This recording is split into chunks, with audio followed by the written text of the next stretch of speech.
it's an iconic thing, the cottage country, you know, and like it represents something very specific, whether for you it's a Muskoka chair or if it's, you know, drinking a beer or fishing or whatever it is. It's like, it's a very relatable image. The idea of messing with that, like screwing with that image in your head really gets me off. I love the idea of like taking this sort of placid, you know, very serene setting and just like stabbing it, you know, making it bleed.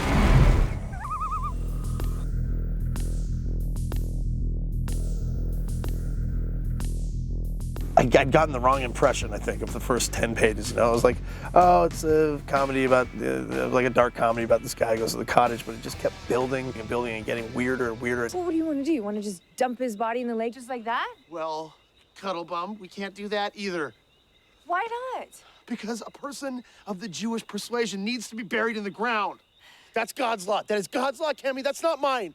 Todd Chapowski is in a bit of an odd relationship with Cammy Ryan, who is way out of his league.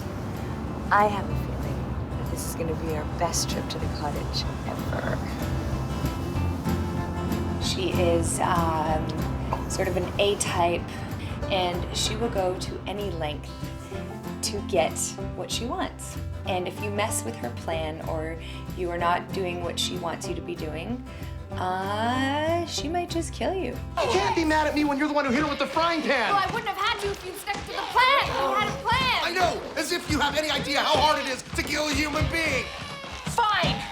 Watch this, Buster. Once they kill one person, they have to keep doing it in order to cover up the first one.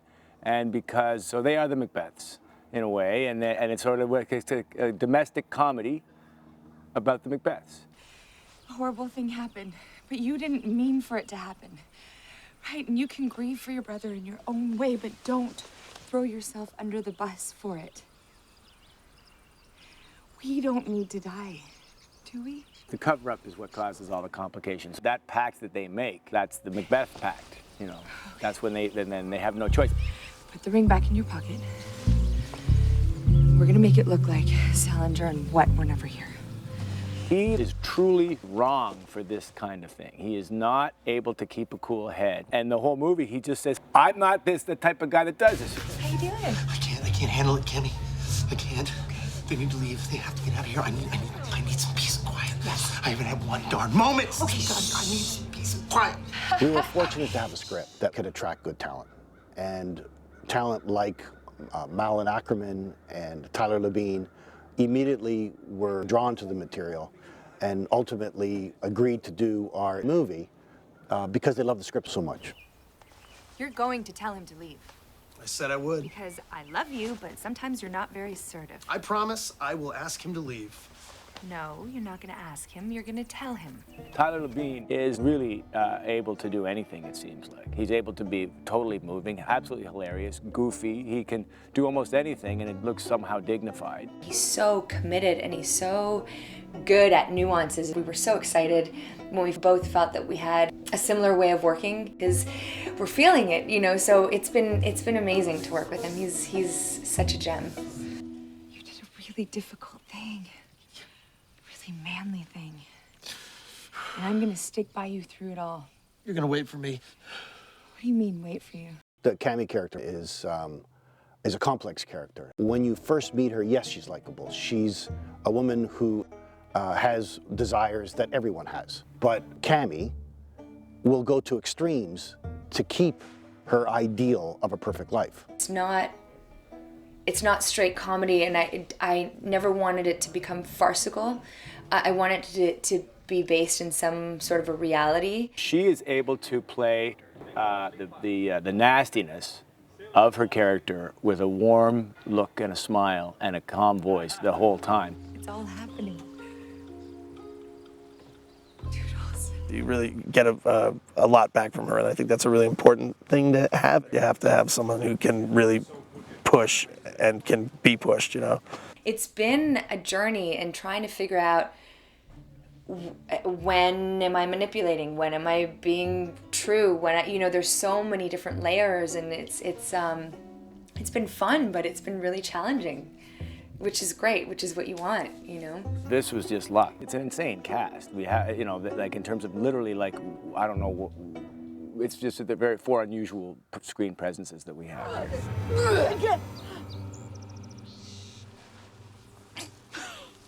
Stupid.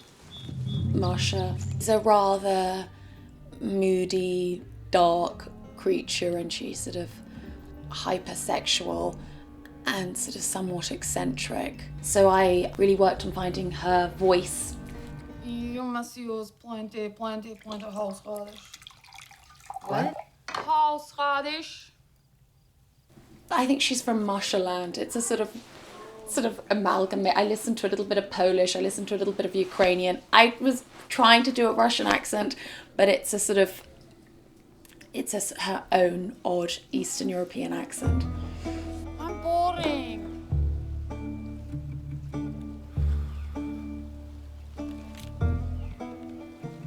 Hold it out. Salinger is a beast, a force of nature.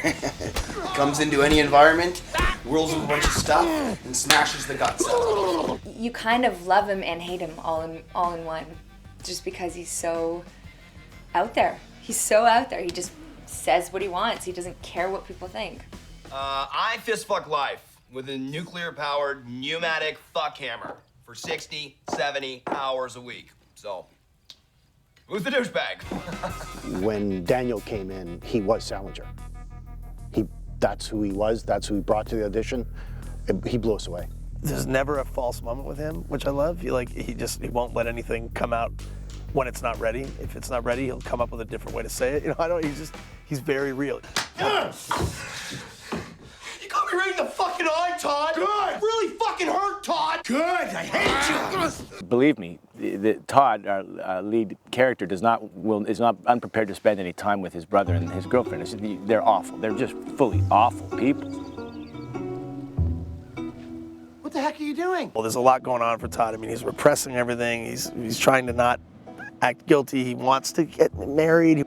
He's hiding. Everything is about hiding with him, and it's tricky to play that, but it's fun. Always having sort of a secret and not ever being totally honest. Well, is Mr. Rosenberg available to discuss the matter?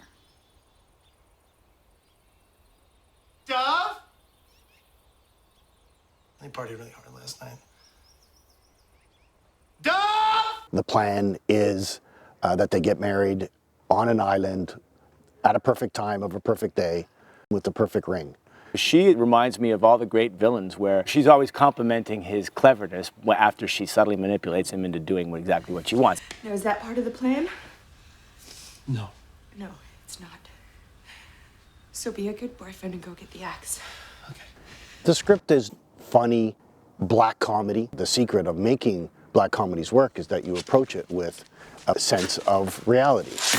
Paul and I thought about Peter immediately when we read the script. Peter's really good at being able to balance comedy, drama, conflict. He can't repeat things. It's got to be fresh and new. He's given me some really, really great insight into how to play the part. I think he has a great sense of comedy and what's funny. Is this supposed to be a comedy? Absolutely. I grew up watching Bugs Bunny like everybody else. In some ways, I think for a lot of people, it's sort of the basis for what they think funny is. So when we're having people get hit in the head with frying pans, it's like Bugs Bunny.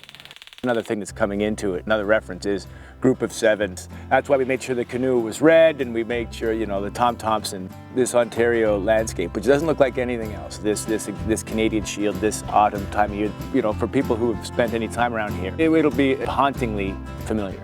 Comedy played in white shirts. Todd, Candy, bathing suits, yellow gloves, dismembered body on the ground. To play that in tighter shots, it's not as funny. It's a fine line, to cross the sort of horror and comedy and thriller and drama. The script is so crazy, and there's so many crazy moments in it that you really get to enjoy these nuts moments where when you call cut, you go, oh my God, what did we just do? I feel like we're doing something that I haven't seen before. You really have no idea what is coming next. You might have an idea, but you don't.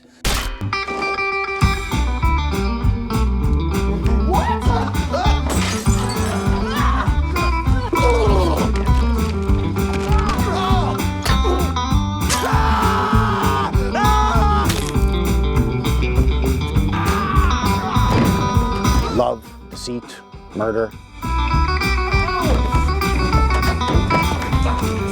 Blood and gore and psychotic behavior ensues.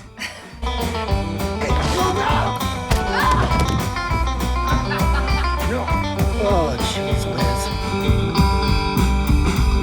That's God's fucking country, man. Well, there's good luck and there's bad luck, but there's dumb luck too. You'll forgive me if I need some consolation.